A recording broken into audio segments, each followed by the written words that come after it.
Yeah, it was one of these things where definitely having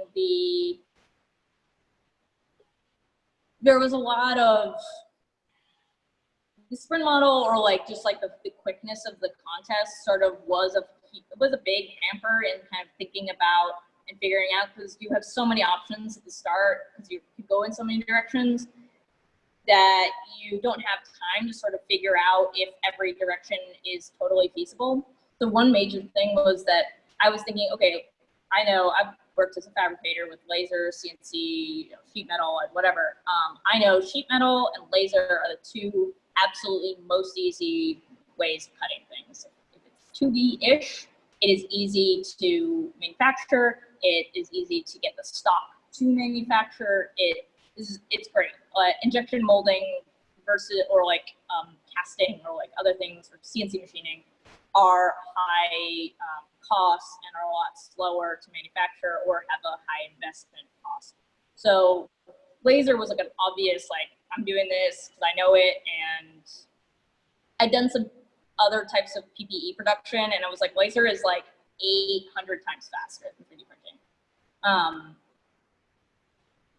That said, so like we kind of designed around laser, and then we realized sort of that we had to use probably polycarbonate.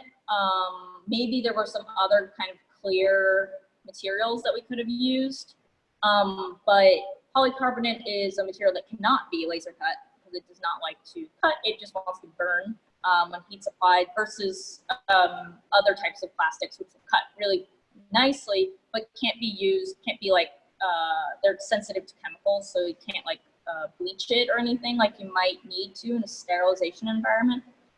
But there, and we kind of like wanted this clear case because we wanted it to be able to be used for UV sterilization, but polycarbonate blocks UV rays. So like there were sort of these things that kind of shot us, not like actually shot ourselves in the foot, but were things that, decisions that were sort of made that kind of cascaded, and we ended up in a place where like, this isn't really the best way to do this, but it's sort of where we're at.